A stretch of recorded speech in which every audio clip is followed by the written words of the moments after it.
In the top right of Ancient Cistern, it is Dark for the new team, new combined team, DKZ.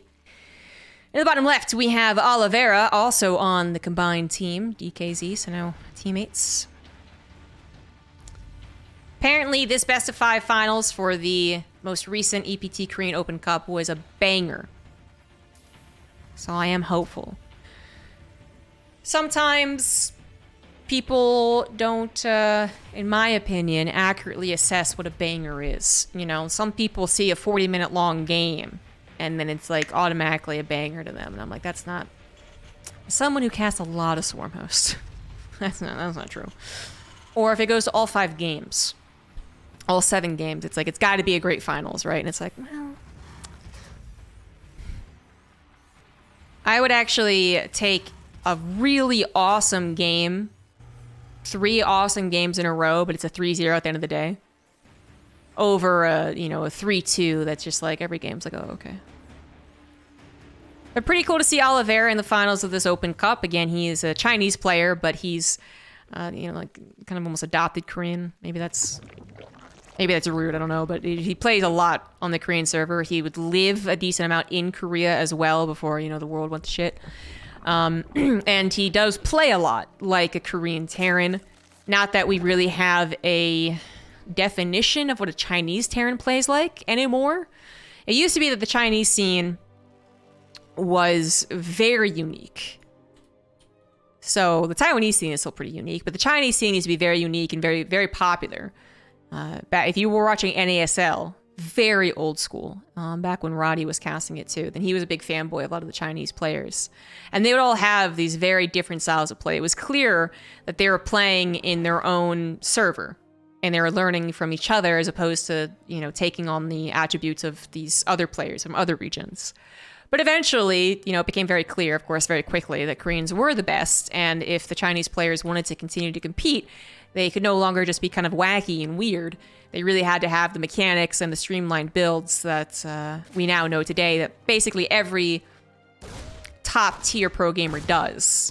And the actual amount of really different, like wildly different strats amongst the top 20 players of StarCraft 2 isn't that amazing. It happens enough that I certainly can appreciate it.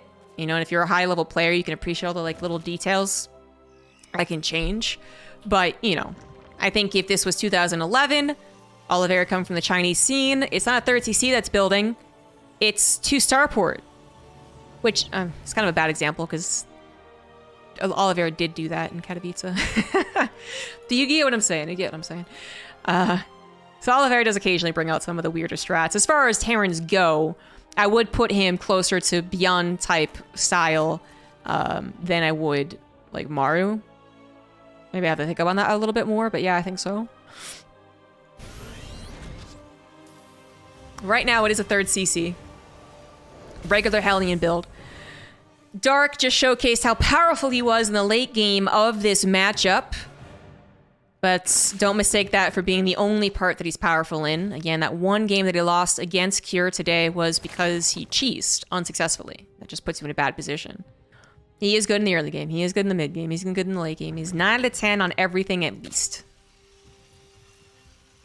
But Oliveira, even before he had his awesome performance in Katowice, was weirdly enough one of the players that I always felt gave Dark a little bit of trouble. So I'm looking forward to maybe the new and improved Oliveira continuing to give Dark more trouble than some of the, well, you would, at one point you would have heard Cure versus Dark and thought that Cure was much closer to defeating Dark than Oliveira versus Dark. But now, especially after Katowice, I'd say it goes the other direction.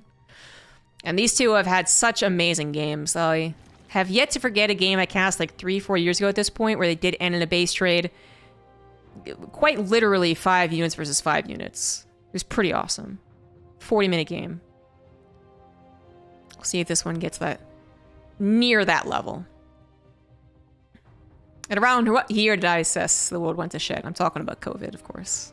But, there are arguments for a lot of other times. Ooh, Dark.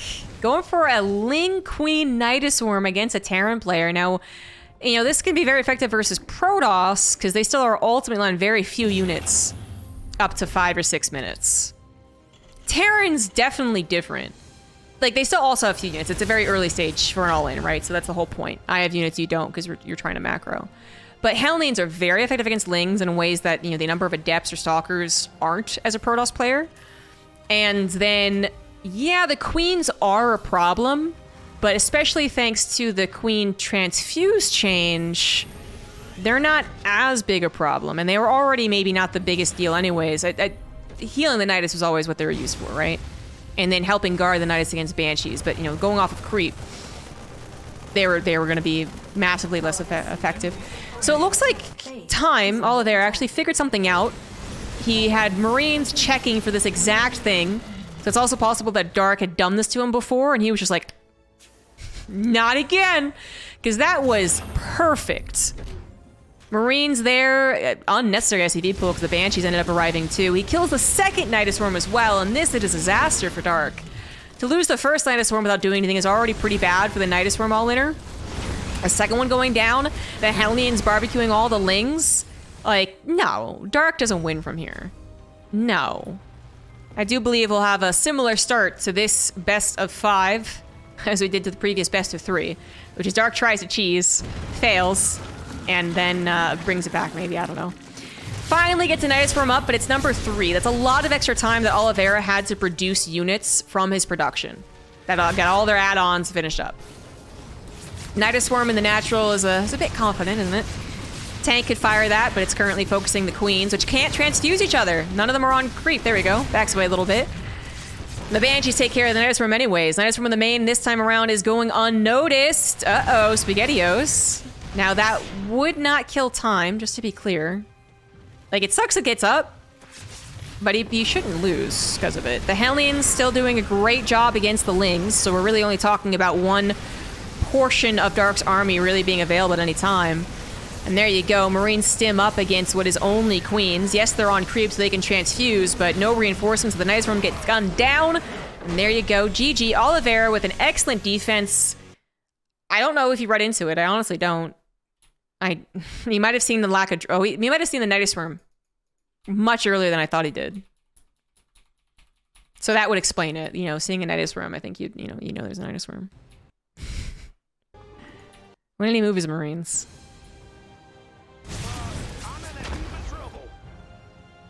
No, his Marines are already there, so he's already wary of it. He can't get close enough to see the drone count. All he's seen are Queens so far. Queens hold on to transfuse energy in case of multiple things, not just because they're going to Nidus Worm.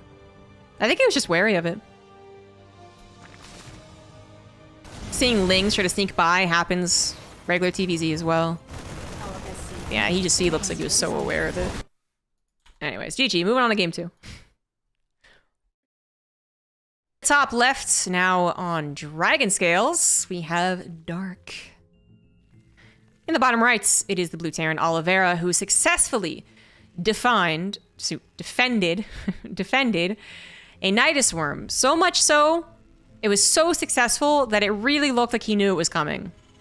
And it's very possible he saw something that I'm not good enough to realize. Apparently you are doing something right, but I did try to check all the things I was not usually checking before I tried to improve my Zerg knowledge, like transfuse energy. And like I said, transfuse energy is oftentimes kept at a certain level for the creep spreading Queens, because you don't need a bajillion creep tumors, first of all. And second of all, there's a lot of things that the Terran can do, even with Hellion harassment, that might force the Queens to have a transfuse. So I'm not sure what he saw. But I also did say it's possible they recently played against each other and Dark did that shit. It's possible Oliveira was just Nidus Wormed in a ladder game before he played this one. But he was on it, man.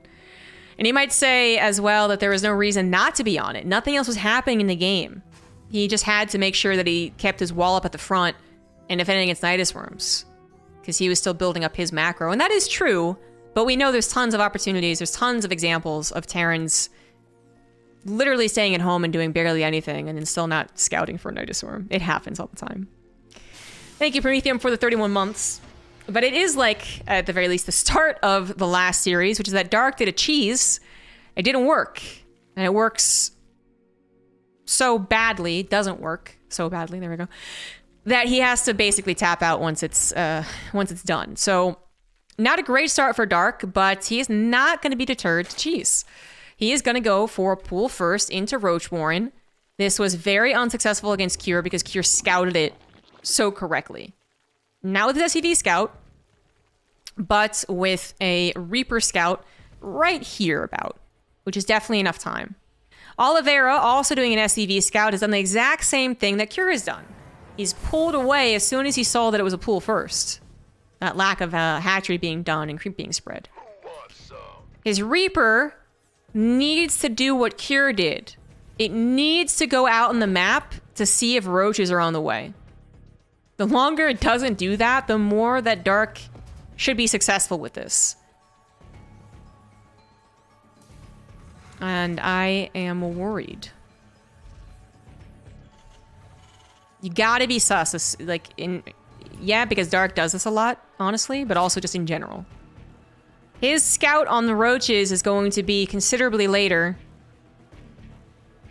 Still in time to get a tech lab instead of a swap here, though. But you know, it's not as good. I think what also happened was when it happened to Cure, I think he went Reaper Reactor actually, instead of Reaper Marine Reactor. So he was already producing 2 Marines at a time. So those are some of the minor differences that might actually add up. Bunker's on the way, Cyclone's on the way. These are things that you want to do if you want to defend against this build. It's just not as clean cut as previous series with Dark. But still pretty clean. And it's a 3rd CC follow-up instead of a medevac follow-up, so on one hand, that takes away any possible counterattack damage and control, map control, but it does give you an entire 3rd CC, so that's also pretty good. But not being able to kill this as fast, not being able to chase it down and kill every last unit, means that Dark doesn't have to rebuild any defenses, even if he eventually has to run away, which he eventually will have to. But one Cyclone lock-on at a time is they're going to take a little while. Good pullbacks on the roaches too, so the Cyclones never successfully killed anything with a lock-on. Meaning that as the Marines pop out to try and just go ahead and take care of this, because speed is actually a problem at this point, all the Marines die. Finally takes care of everything. The Cyclone will live and will go after this Overlord, but this, again, was not as clean of a defense. I would still say clean enough that Oliveira should be able to get ahead.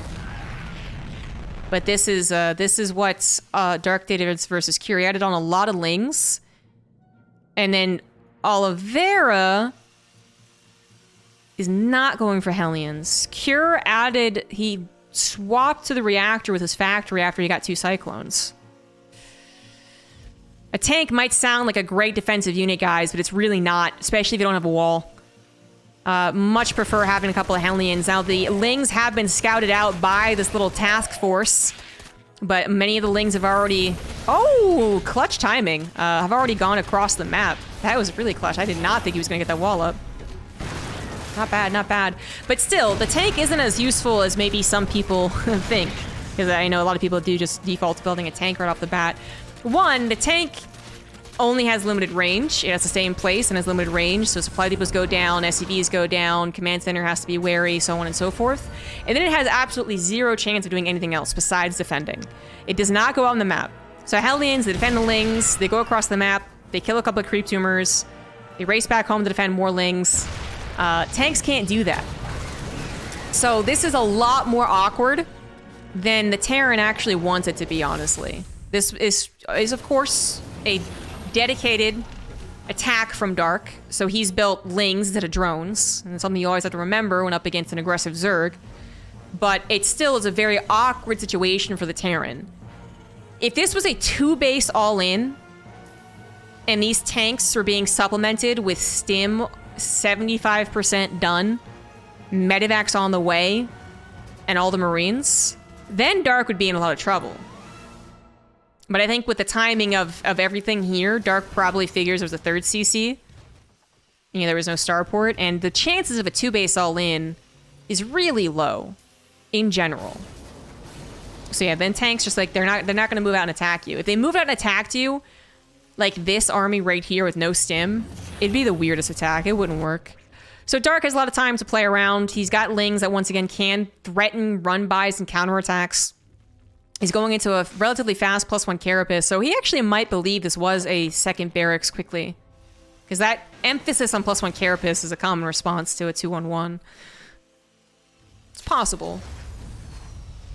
But especially the more that his Lings get information here. So this Ling sees the 3rd CC.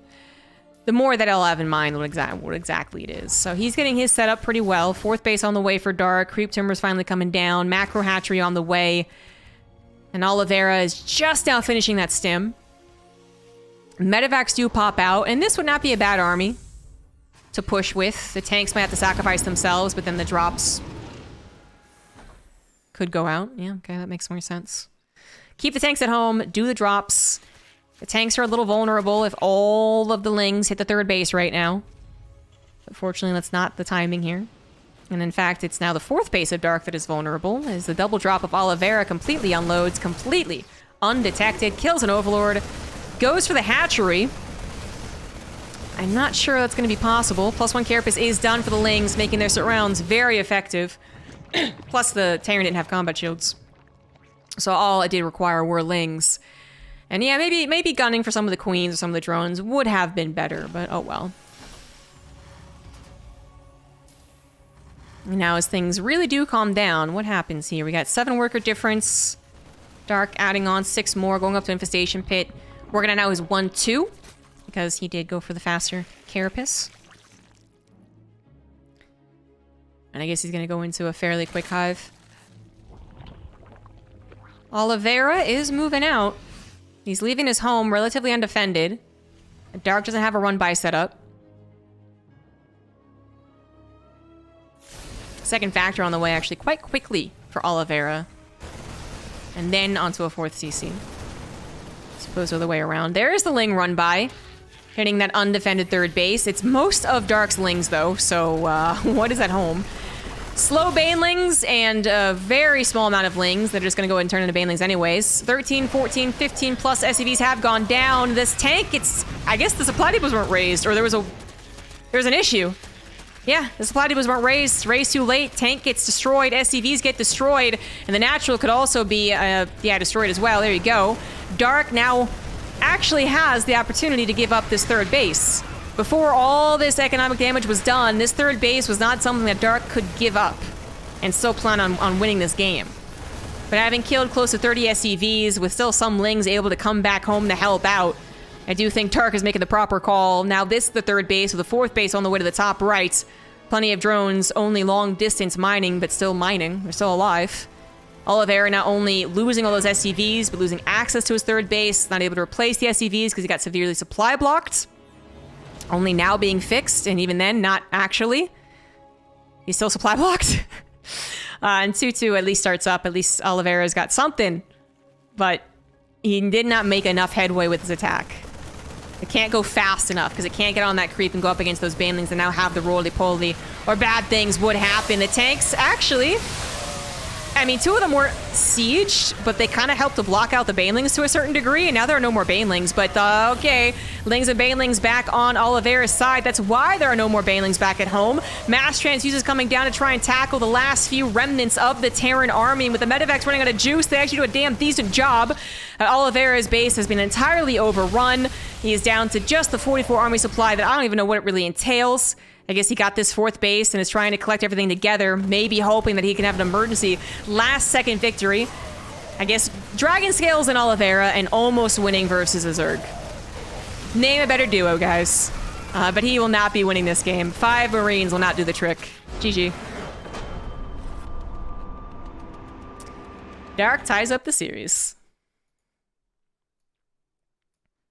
This was for the ESL Korean Open Cup. And game number 3, as everything ties up, we move on to Grethfun. Top left it is Dark, bottom right it is Oliveira. Grethfun. Grethfun. I forget if it was actually named after something. I did look this up and I forget what I learned. I think it was just nothing important. Maybe a moon? It's always a moon, isn't it? It's always some planet's moon. Back in my day, we learned things from map names.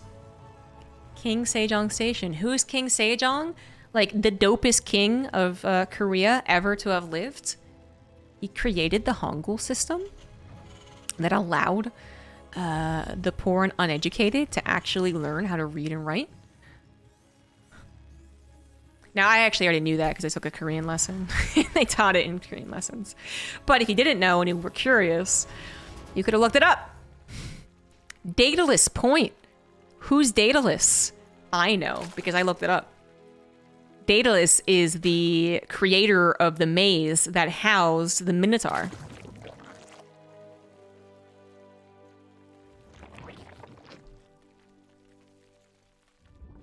And that's all I got right now.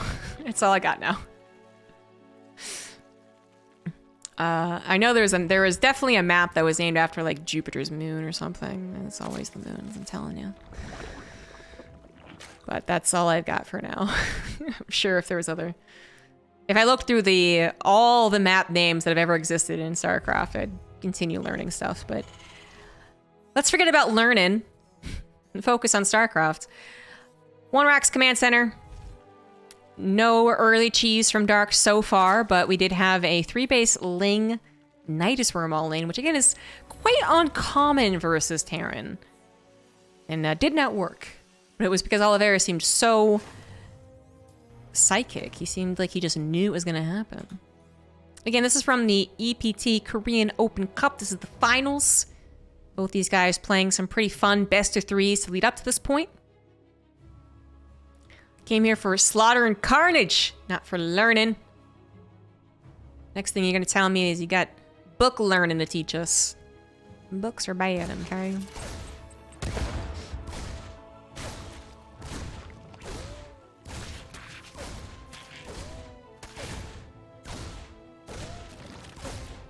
Port Alexander was named for Admiral Alexander, whose boat was always ready. See, we learning. Command Center, once again being slapped down for Oliveira, who has not gone for that second gas. Is Oliveira going to go for the second barracks or the starport? Second barracks? The starport.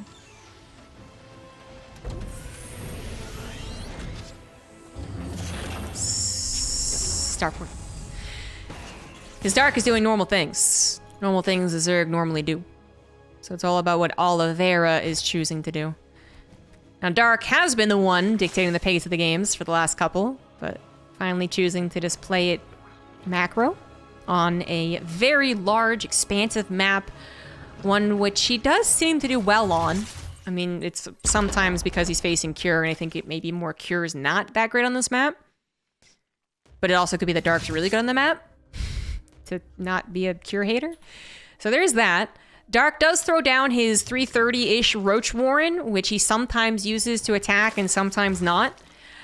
With him hiding it in the back, however, I am feeling more like he's going to bust out a couple of roaches.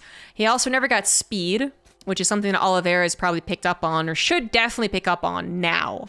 Maybe it could have been a later speed, but now at 4 minutes, if he still sees no speed, it's like getting awfully sus. It's getting awfully sus. He doesn't see it. He doesn't see it.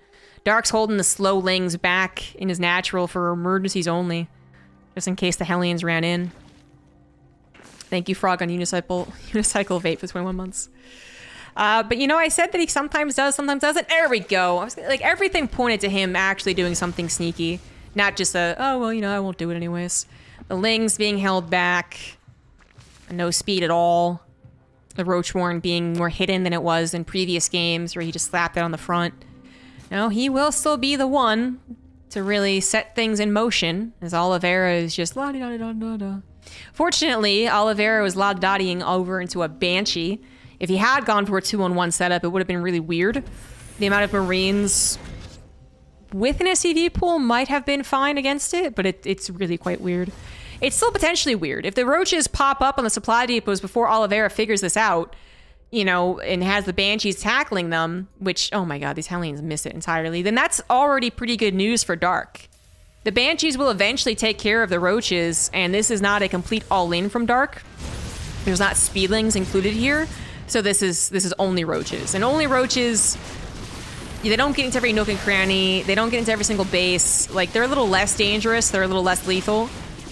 But like I said, this is already a decent start because he got totally unscouted across the map. Those Hellions get an F in scouting. And they were so close to it. They were so close to it. The Banshees hitting those roaches from here compared to here is such a big difference. 10 SCVs do go down, which still isn't really all that much. Oliveira had a third CC for a long time. It's already in orbital. It's been building SCVs. He's been building SCVs during the attack because he knew that it wasn't going to be like all hands on deck emergency. Eventually it would be cleared up by the 2 Banshees. So at the end of the day, still pretty damn happy that he got the Banshees, right? Definitely happy he got the Banshees. Just a little unhappy his Hellions couldn't do a better job scouting. And 10 workers really is almost nothing compared to someone who still is producing off of 3 CC. None of that awkward, you know, lifting the command center and not being able to take your third situation going on here. So, you know, at the end of the day, even though that was a better situation than it could have been for Dark, depending on where those Banshees intercepted him, I'm still gonna like this for Oliveira. Seriously, the lack of any further attack is really, really valuable. If Oliveira had like 16 lings, speedlings running into this third base over and over again, it'd be very annoying.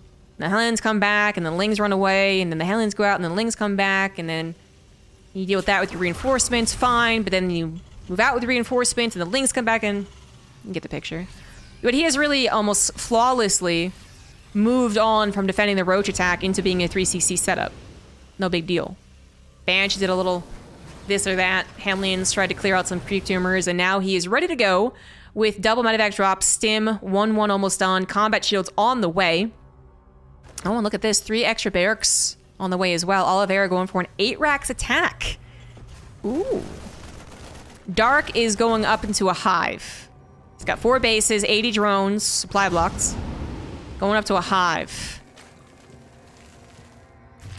That is a lot. You know, he's trying to get to infestors as well. Building up his infrastructure with some hatcheries. Oliveira, I feel like should have an opportunity here. But I'm kind of worried about the timing. Dark was so bold. He went from being someone who dedicated 10 roaches to a 435 minute attack, to being on 4 bases, going on to 5, 80 drones, hive on the way, infestors, and maxing out at 8 minutes. I feel like there is supposed to be a little more complications. But I guess that's the downside of Oliveira only having those 3 CCs and Hellions and Banshees, which, you know, Hellions and Banshees you can defend with minimal defense.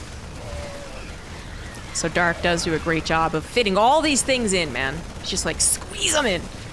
And so, even though I would say 8 racks, an aggressive mid-game all-in really, should be good against a Zerg who's greedy, I feel like Dark's greed has already rewarded him. He's not investing, he invested, and he is now getting the benefits from it. So, that's a little scary. But an 8 racks is still very intimidating. You think you deal with it, but then there's just that many more Marines left over than you thought. No Banelings involved in the initial fight seems like a bad idea to me, man. That was really a questionable initial fight. Because I can understand trying to stop the advancement. The Terran already advanced, my dude. The Terran's already here. There's already a big problem. Banelings were late to forming. Their speed only had just finished as the tanks were like sieging up. And this base is going to be a goner, but if this base is a goner, this one's not going to mine either, right? This is such an abusive position for the Terran player. And Oliveira getting right up in there is already in a good position. Dark, I thought, had squeezed in all the things necessary to defend against this fast enough, but he wasn't fast enough to stalling out the push. He didn't get to stall it here and here. He had to accept it already on his side of the map, which is big problems. 2 bases down. Dark now mining only off of 3. One of them is original base. Ling run by is going to meet a bunch of reinforcements and not work out very well. Going to go for a big surround. Blinding clouds come in, but where are the Banelings? Did they actually connect with anything, or did they just go, I'll pop to the tanks before the blinding clouds went down? Because that certainly seems like what's happened. I saw no Banelings. They disappeared, just like the Joker magic trick. And Oliveira might have to temporarily disengage, but again, 2 bases down for the Zerg player. Very few units, key units left alive. No Infestors, no Ravagers. Oliveira also not, you know, it's all in is a very, we never use the word all in correctly compared to, you know, poker. You don't ever actually push all your chips in StarCraft. Even when you SCV pull, we've seen Terrence pull the SCVs back. But with an 8 racks dedication, you do delay your 4th base, guaranteed. Like, this is delayed compared to a 4th base instead of 8 racks, 100%. You also don't have a second factory, which can be problems as you go into a macro game. But this is a game that Oliveira has firmly gotten ahead in. So I don't think those weaknesses are a problem. I think he did the damage necessary to say the 8 racks was successful. But Dark is certainly not one to give up. He's replacing both of his hatcheries. Building up another army. It's got some good technology in it once again. Infestors and Vipers. And he's probably just hoping that Oliveira oversteps a little bit. Right into a fungal.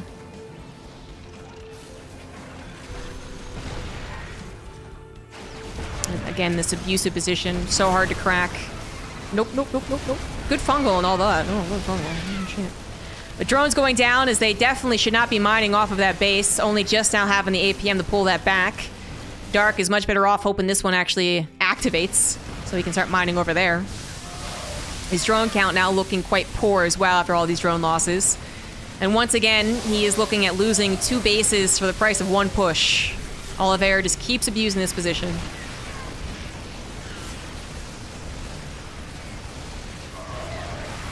As much as Dark's trying to hold on, trying to do all the clever Zerg things that a Zerg can do.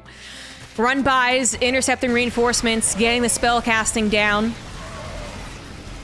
He's trying real freaking hard, but it's not quite gaining him the traction he's hoping for. And again, the run-by not being particularly successful. Fungal was looking for that ball of bio. Doesn't find it. And that base is dead. This base is not mining, effectively dead. This base still not up and running. Dark only on 63 drones anyways. Having lost all of his lings very ineffectively on the run-by. Supplies looking appropriately poor for Dark. I mean, this is what we should be seeing at this point. Oliveira is going to run away, but just back to reinforcements. The only problem Oliveira has right now, no medevac energy. But, with the sizes of the army, I'm not sure that's super problematic, although that makes Fungal very, very good. Oliveira got up to 4 bases, is now moving on to a 5th, 6th also on the way. His upgrades actually weren't particularly impressive. I think he might have misclicked or just didn't have the resources or whatever for 1 upgrade at some point. So he was like on 1-2 for a while and then 2-2. But he is finally getting to +3. Dark has actually been on +3 Carapace for the past minute, so... Definitely a slip on the upgrade somewhere for Oliveira.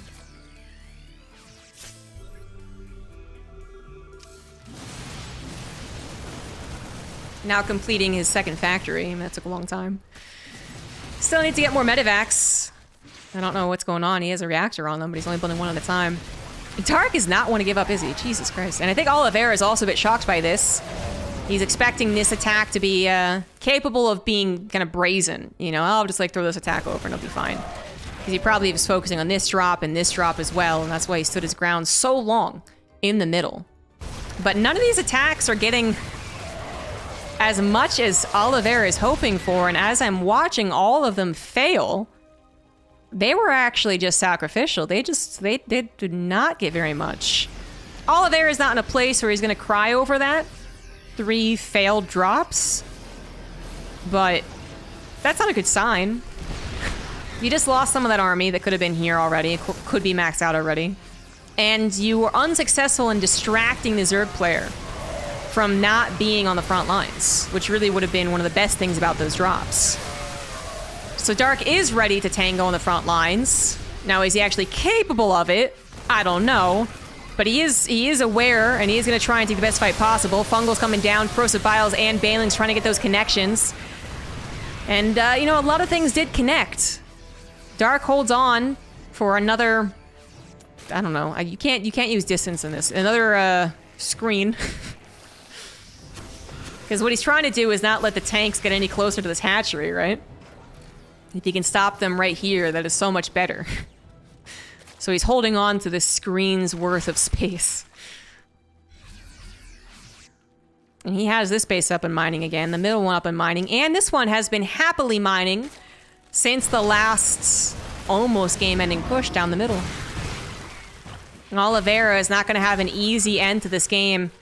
If he expected it, I do not blame him. I really thought Dark was a goner. I really thought Dark was not going to be able to recoup his losses, being on such limited economy. But this guy really knows what to make when.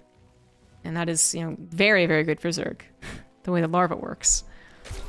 And he's living, man. He is living. Is he thriving? I don't know about that, but he is living.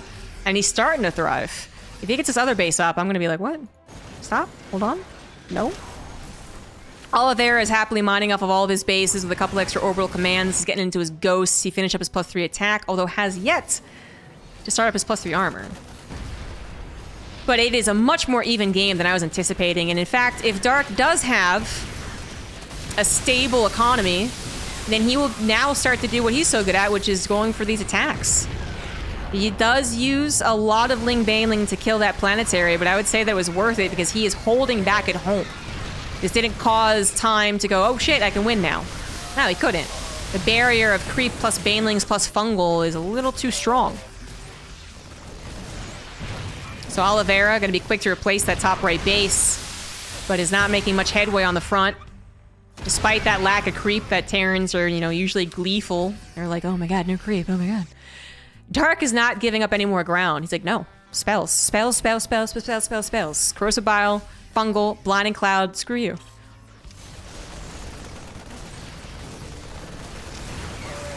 Oliveira trying to go to the south. Actually kind of getting surrounded. Now it's a very large attack. So even though Dark was setting up a bit of a surround, it was literally over 2 screens. Even if I'm fully zoomed out, that was too deep of a tank line.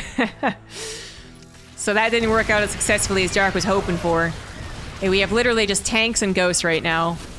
And if Dark could max out, be 200 with, let's say he's getting 38 plus 30. If he had 150 lings. They were clouded. If he had 150 lings, oh, they were microbial shrouded, that's what they were. I was so confused. Then he might be able to overwhelm. Maybe. But it's actually such a deep tank field. He'd have to come in, I think, with like 100 lings over here and 100 lings over there. And then the tanks are not looking that great, really. But if the ghosts are there, then Pure Ling might not cut it because they're decent against Pure Ling. Depends on the numbers. And Oliveira has found I guess, a perfect sticking, anchoring type of composition that Dark's really scratching his head to figure out.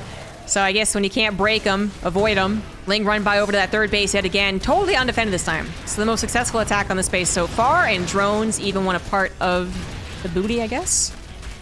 They want a part of the reward for killing the space. If only that worked that way. If only this was like some other RTS. Where you could pick up resources after killing buildings. Anyways, SCVs went down, and Oliveira not too worried about that. Still worried about taking the best fight possible on the front lines. We do have that slow chipping away at the tanks in the front, and then here we go. Blinding Clouds on top of the tanks. We've been waiting for that as the ghost disappeared. Oh my gosh, I think I missed Ghost dying. Because I was like, well, you know, you shouldn't be able to do that because Ghost should be there. Wow, that's not a ghost that died. The benefit of doing replays. They must have all gotten fungled, right? Ling's attack, Ling Baneling attack. Fungal. Fungal! And that opened up the opportunity for the Vipers. Well done. Excellent.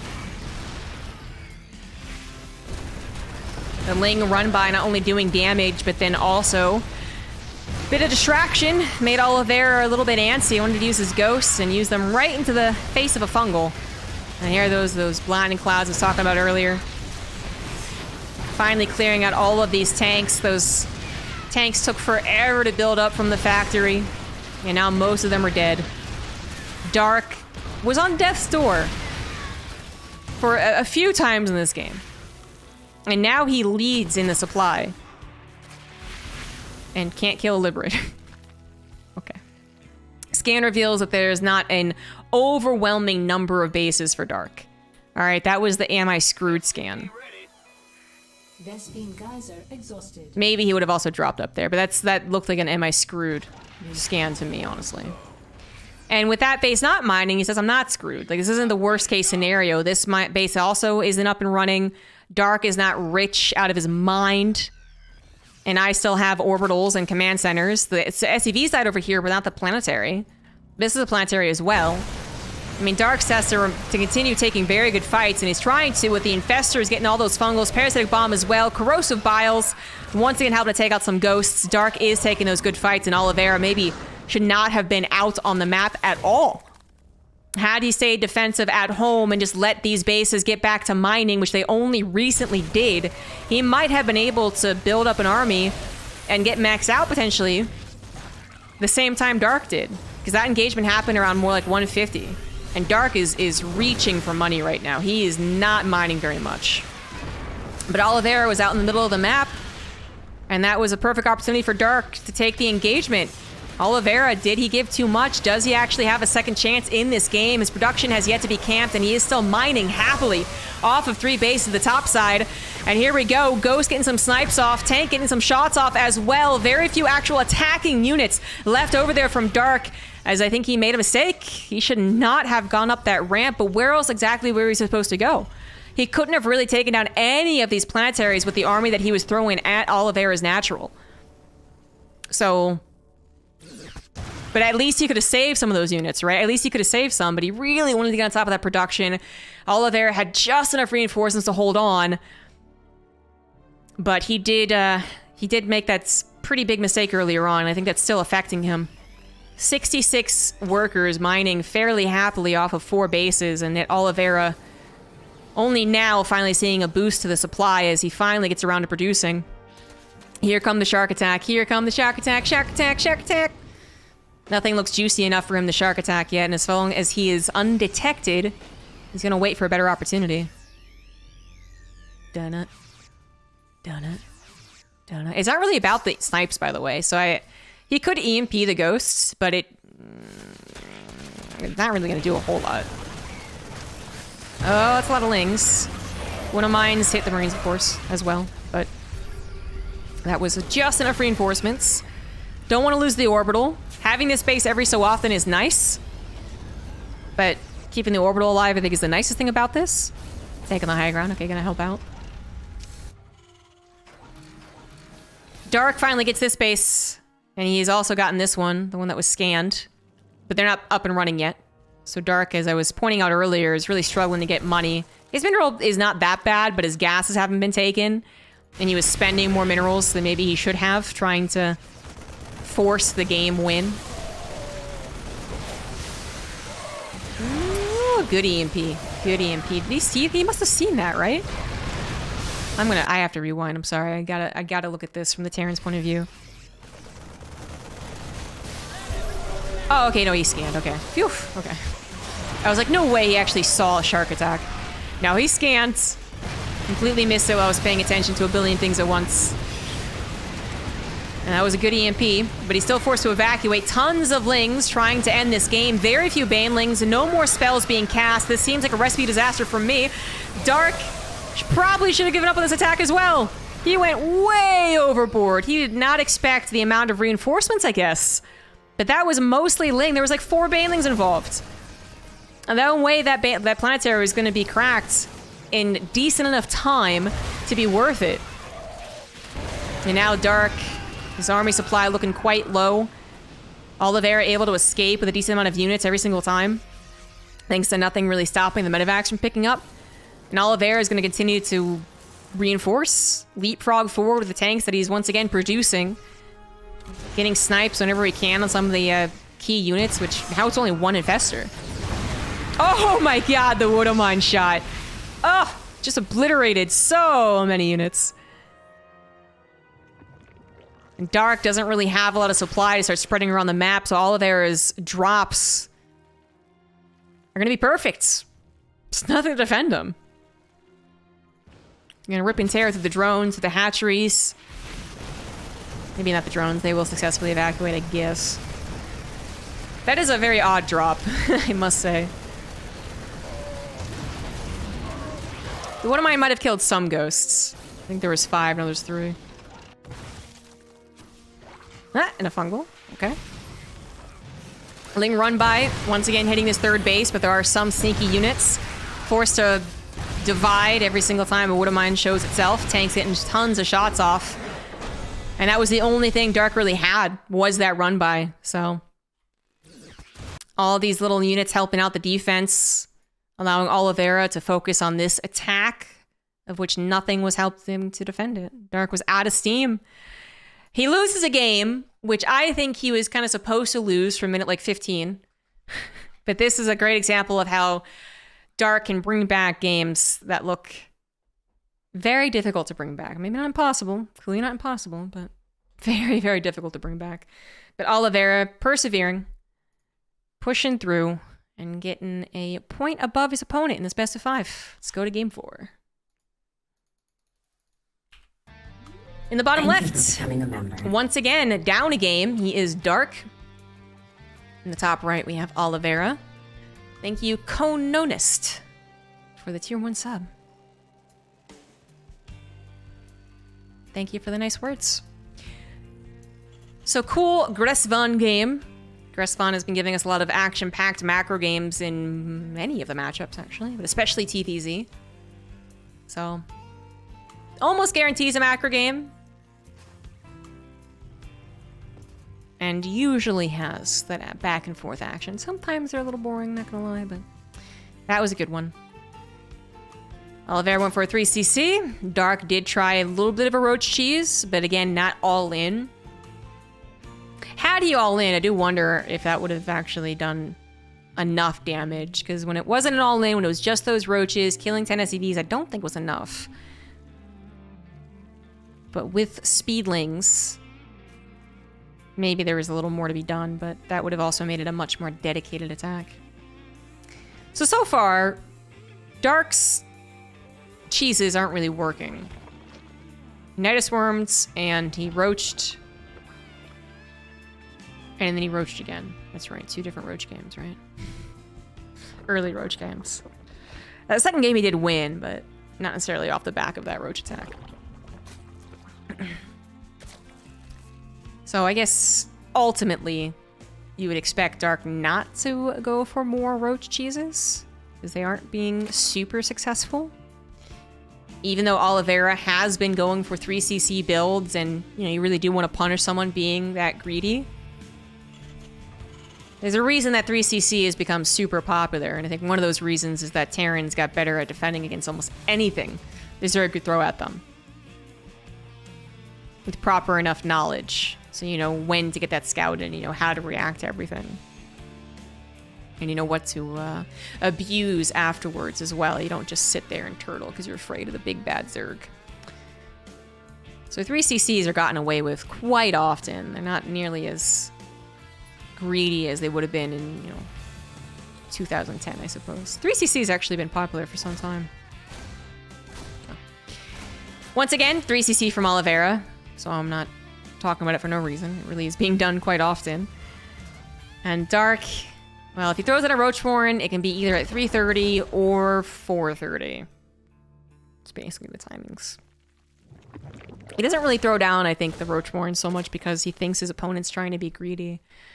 I think he just likes... He's a Zerg who likes to be in control a little bit more than I think other Zergs. I think Raynor gets to be in control of TvZs by threatening Ling run-bys. He's a very threatening player.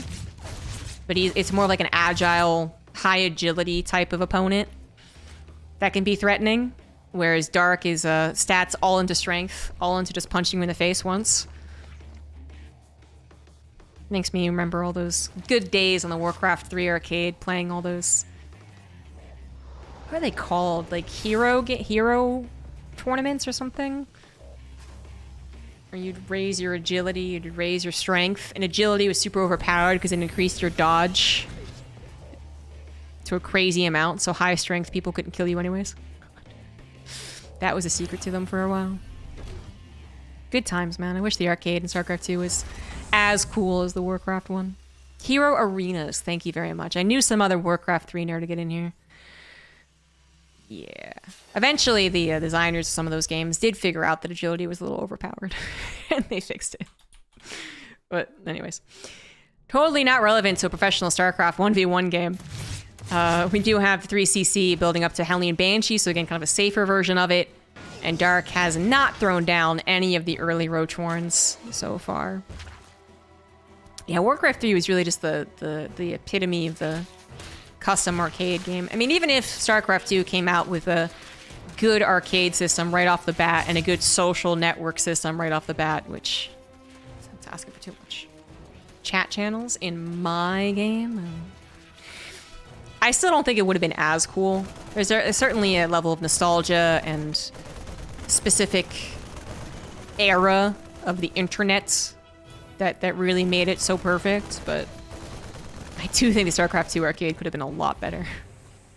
And if it was better sooner as well, because they did fix some of these things. If it was better sooner. Overlord does die for Dark, but I believe it got most of the scout that it needed. Oh, it got all the scout that it needed. It was fine. Saw the barracks timing, saw the starport with the tech lab, saw the 3rd CC. Everything was scouted.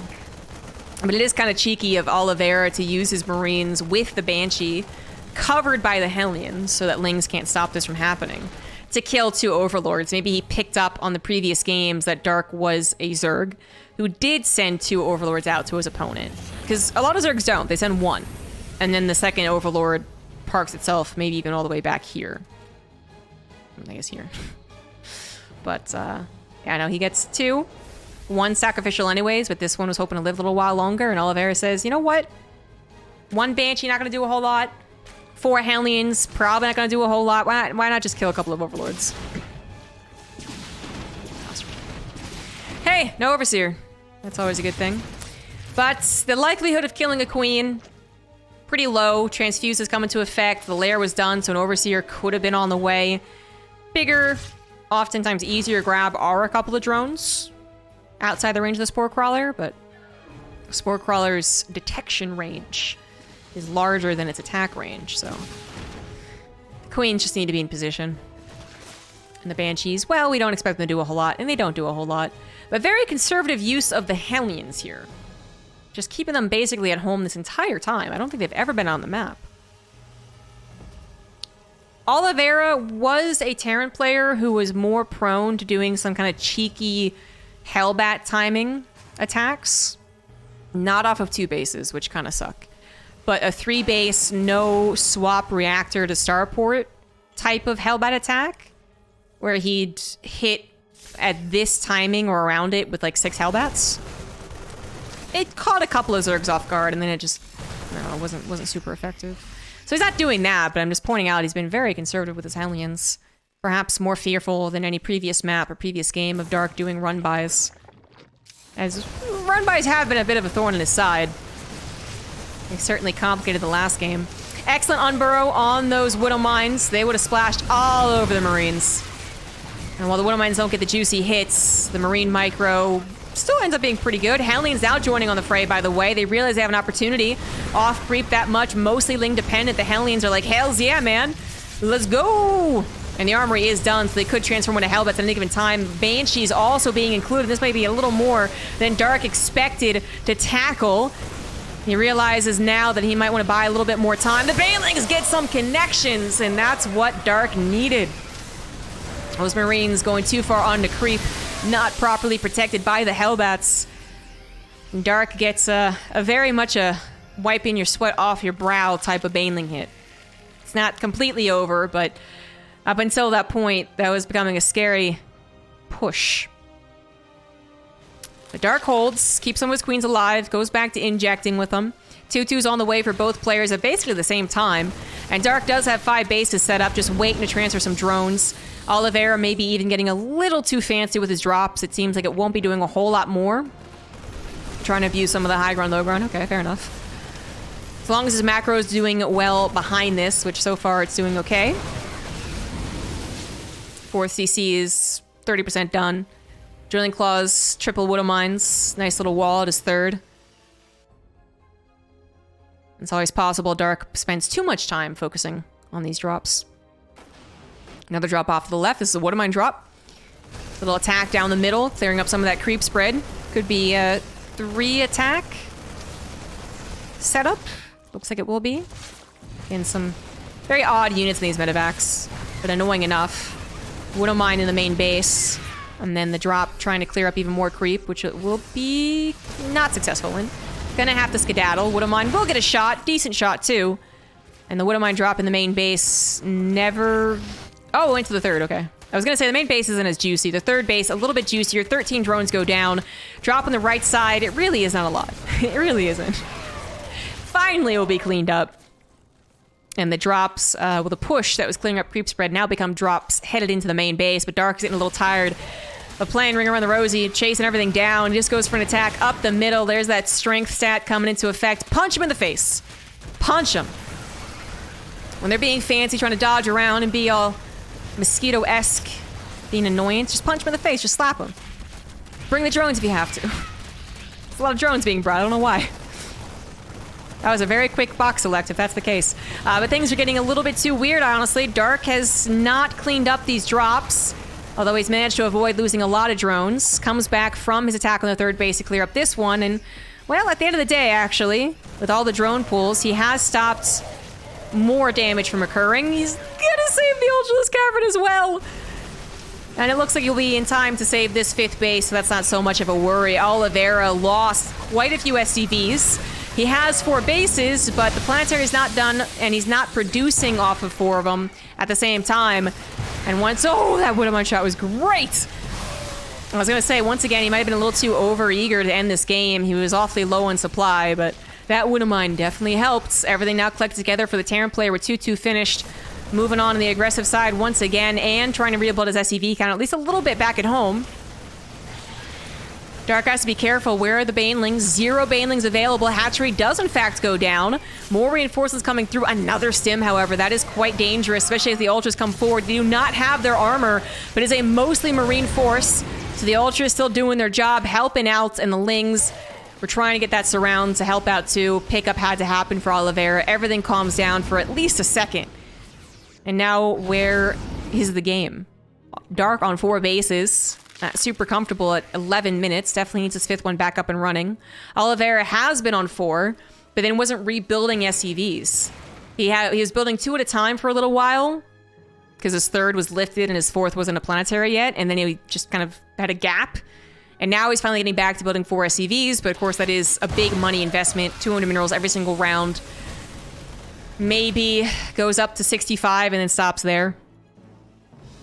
But certainly not a type of game where Oliveira is going to have a lot of extra cash, building extra orbitals, happily getting into a late game situation. It's still a game that's on a knife's edge. Dark has to be careful not to let any of these drops overwhelm him. And Oliveira has to be careful not to let the drops overwhelm him in a different sense. Overwhelm all of his attention. A whole of his defensive units that could have been at home helping this planetary are all out on the field right now, trying to find that damage, but so vulnerable to Banelings as they are on creep spread. Nice Widowmine shot once again right there, helping out. Only Ultras for the most part left over. Is usually easier for a Terran to deal with, but Oliveira also trying to micro on 3 different fronts, 4 if you include the defense. Attack on the right side, splitting at the last second, at least trying to. 1 Marauder left over, maybe we'll get the hatch kill. Drop in the main base, also gonna get hit by Banelings, and that is such the problem of this. Even someone as fast as Oliveira can't really catch up with just Banelings on creep, man. All those locations, no one could have microed all those locations perfectly. And done everything else they need to do in StarCraft, right? Like, no, it's not going to happen. There is a little bit of an easier defense going on for the Zerg when they have that creep spread to work with, when they have the Banelings to spread around. Of course, it's very different if they have no Banelings. If it's just Lings trying to catch up with every single drop, it gets way more dangerous.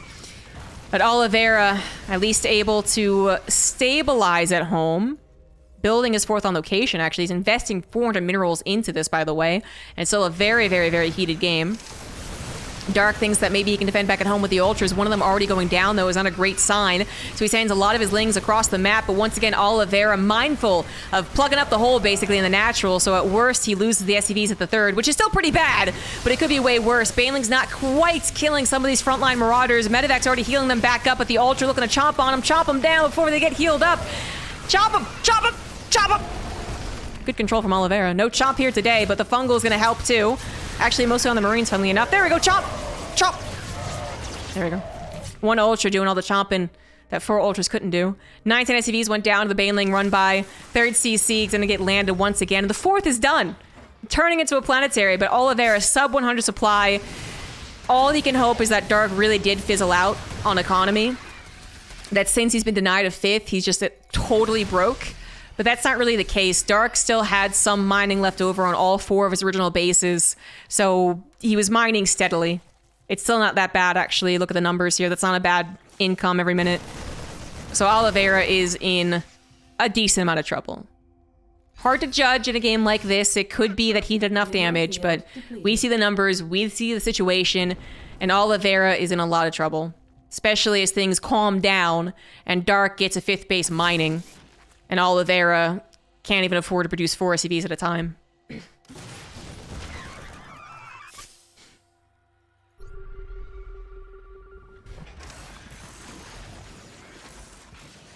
Still a decent army supply for the Terran. There's always a chance. I'm gonna try to dual prong again. Off to the left, off to the right. Into the main, actually. Main base is a particularly sore spot for Dark. Eventually gets cleaned up.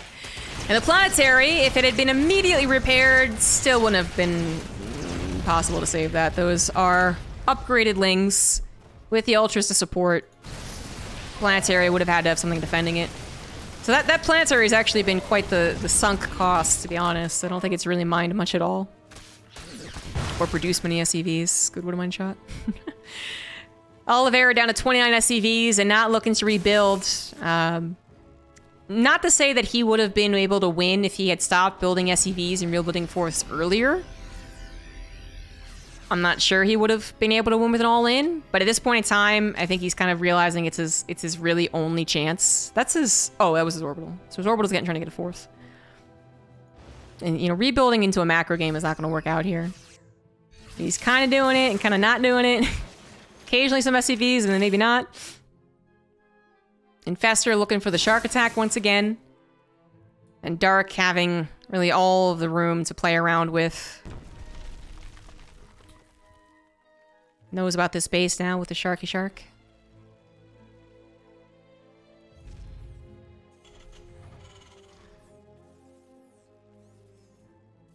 I'm waiting for the moment, you know. 60 supply above his opponent, 30 of that in army supply. Dark could try and go for the throat. Especially if he gets a good fungal. Especially if he gets a good fungal.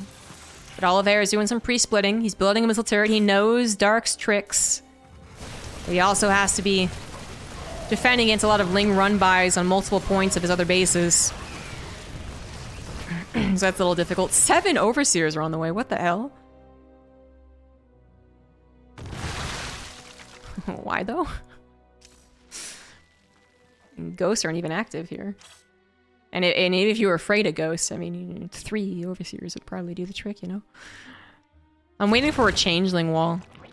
Or Mass Contaminate in the main. No one does Mass Contaminate. It's probably a bad idea, but still. Oh my god. He's got 8 Overseers. Well, Changelings will be annoying. Changelings will be annoying. Don't have that splash. You don't have the Psy Storm that Lazy Protoss put down.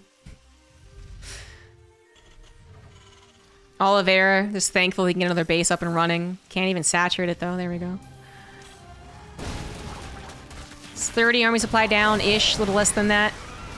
Could stand his ground and take a decent fight. Dark would have to run over a couple of bad Widowmine shots and let the Liberator just shoot the entire time. And then, yeah, Oliveira could definitely win. And there's been some really good Widowmine shots from Oliveira. There's probably been 6 really good Widowmine shots in this game. And Dark's been mining off of 2 healthy bases for a while. Well, this one's not as healthy anymore. Getting this base back up as well. Ghosts are finally on the way. We just had a decent loss of life here, thanks to a fungal. So Oliveira not finding any pickoffs. You know, he's the one that's trying to pick off a couple of stray units when he pushes out like that, and he's the one getting losses. I'm not able to afford a sensor tower, I guess. Maybe he should. Maybe it would be worth it, but so far, not bothering. That is an orbital, guys. That is going to be decimated. At the very least, it pulls the army to the right. Guess what goes to the left? Another gigantic army. And the one-on-one shots do not get beautiful shots this time around. Liberators do siege up, but finally that third base, or whatever you want to call it at this point, has been cracked. Banelings rolled in, killed all of the SCVs, bringing down Oliveira to just 21 in total. Dark now almost 100 supply above his opponent. Still being cautious, realizing how scrappy a Terran player can be. Not gonna try losing this game by being stubborn and just moving into Liberators and Widowmines, but he probably could at this point. And he will finally do so. Nothing to take care of the Liberators, but that's okay. Oliveira accepts defeats, and we get ourselves a game number 5. In the bottom right of Game 5 on Neo-Humanity, it is Dark. In the top left is the blue Terran, it is Oliveira. And they're playing for the highest stakes possible to say that they are the winner of the EPT Korean Open Cup 176, 167, I think? 167, 168?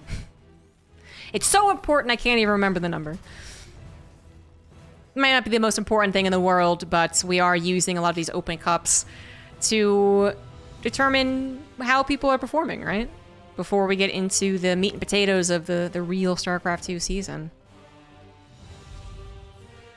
And Oliveira basically continuing to be what he was before he won Katowice, actually. If he 3-0'd Dark today and 4-0'd Maru in an earlier tournament and 3-1 Hero on his way here, whatever, we'd really be building the narrative that, you know, Katowice wasn't a fluke. But he's not doing that. And Oliveira, before he won Katowice, was already a player who would definitely get to the finals of Open Cups, would definitely give a lot of the top Korean players a run for their money, and could win some of these smaller tournaments. That was never something he was out of reach of, all right? He might have come into Katowice as like the number 21 seed or something, which doesn't sound that impressive, but all of the players all over the world have always given Oliveira, aka Time, a lot of credit. You still don't expect a guy who had, up until that point, had very few results to suddenly win, of course. Beating all of the best players of the world and all of the races of the best players of the world. It was truly a amazing moment. But it's hard to keep that level, isn't it, for anyone?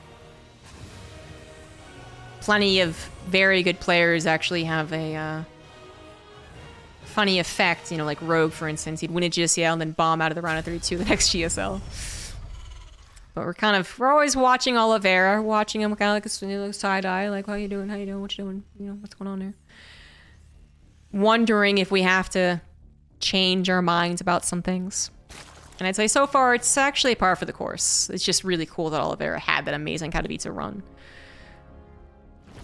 Dark, once again, getting a 5th through 8th position in Katowice, which he has done so far for the past 3 years. Very consistent, this guy. Very consistent. Now, we have a different opener coming out from Oliveira to top off this 5-game series. It's a Marine build. Just reactoring out Marines into a single Hellion production, adding on that starport. So Dark, he's going to see that number of Marines and be like, what? Are you 2-1-1ing me? What's going on here? But he knows that that's not a Hellion opener.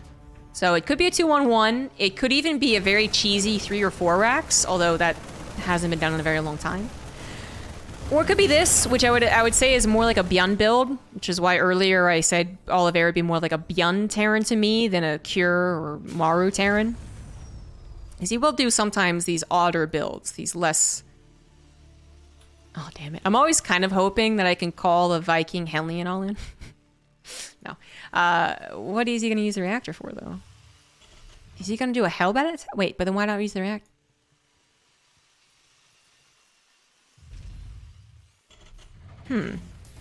I don't know what he's doing, guys.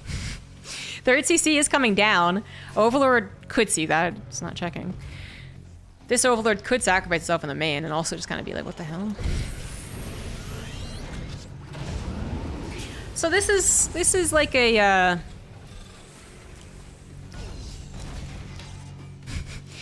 well, I'll tell you exactly what it is. I'm not even gonna try and pretend I know that this is the build.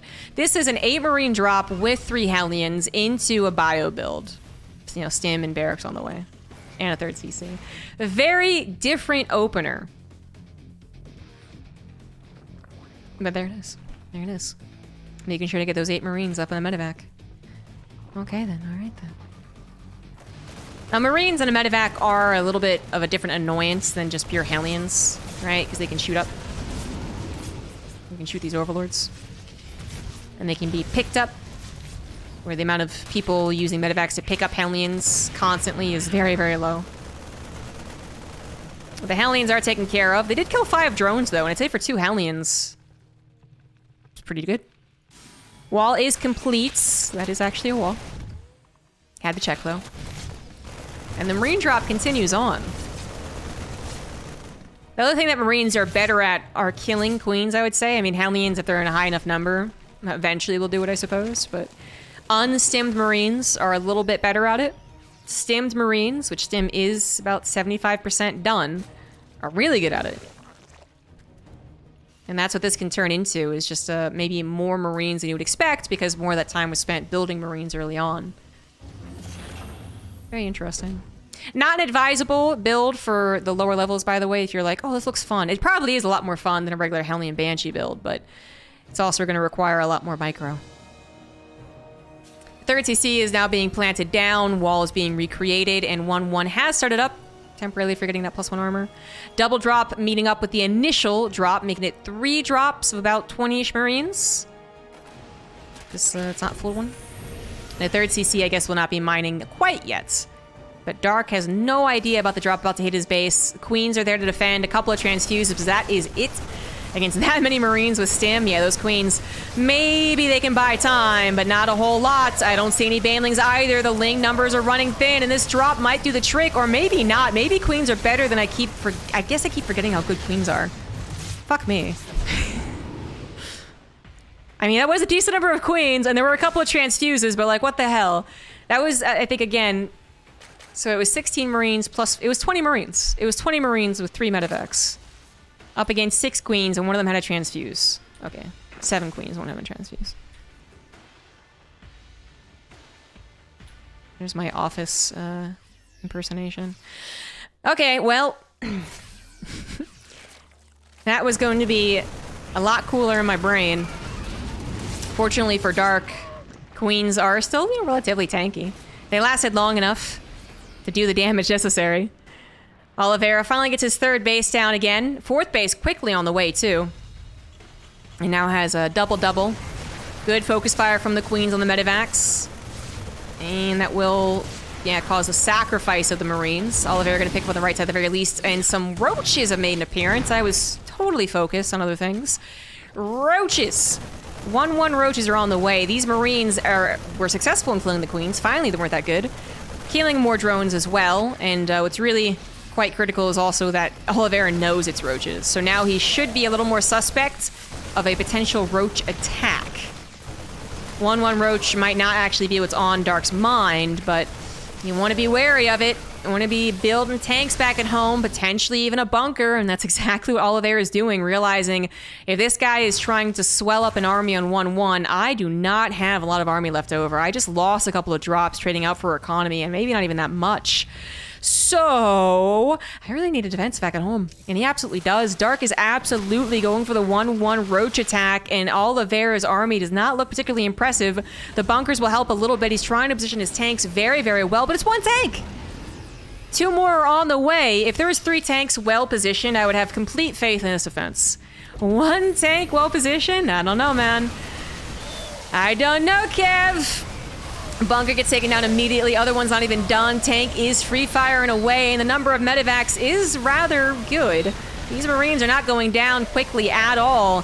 The 22 SCVs gave up their life to ensure the Marines could live and pounce on the Ravagers, target firing them down, trying to kill all those expensive, difficult to rebuild units. But here come Dark's reinforcements. Another tank pops out. 2 of them now siege up, actually, is incredible. But are there enough defenses for those tanks? Yes! Those 2 tanks shot this ball of roaches, and that is the big blood spatter that you see right there. That was absolutely perfect. Oliveira able to hold by the skin of his teeth. And Dark might have been okay with that amount of damage if it was only a 3 command center Terran, but it's 4. The 4th base is down on location. This changeling is about to see that, and Dark's gonna go, oh shit, okay, I gotta really try here. Now, Dark isn't dead either just because it didn't work. He's gonna get up to his 2-2. He's gonna get up to probably in his infestation pit quite soon. Maybe make sure to take a moment to build up army, because he doesn't want to be counterattacked, but I don't think Oliveira is going to be confident enough to counterattack anytime soon. I really don't think you should, right? As a Terran player in this position, I really don't think you should. You just build up 4 bases and defend, right? So Dark has to definitely move on. Time to move on. Mass Roach is not going to cut it forever. Mass Ravager is not going to cut it forever either. Not only is Oliveira continuing to build a tank count, continuing to build a medevac count with medevac energy, he's also continuing to finish up good upgrades. 2-2 gonna finish up long before Darks does. And even if Darks does, I mean, we know that Bio is just so much more effective with those upgrades. But so far, Dark is just focusing on maxing out. He maxes out and kind of just does this like little like scary ass bird wave, right? Like, I'm scary, believe me. Oliveira has to respect that. Dark can make the push out, whatever potential push out Oliveira is thinking of, take the longest amount of time possible, which really should be one of his goals. But you would also realize Roach Ravager can only get you so far. Roach Ravager Baneling would even be better. But so far, only Roach Ravager. Maxed out, yes, but here comes Oliveira's big push. It is quite intimidating. It's going to be barreling down the south side through a choke. Some Lings can maybe jump on top of these tanks and cause some more chaos, but slow and steady might win the race here for Oliveira. Bit of a run-by is happening, and it's going to be pretty decent, actually. Lings are on the top of the supply depots, so can't raise them. Oliveira's single tank, now 2 tanks, going to get taken down. That is a large portion of Dark's army doing that run-by. But perhaps it can cause enough problems. Tank's gonna get a couple of shots for going down.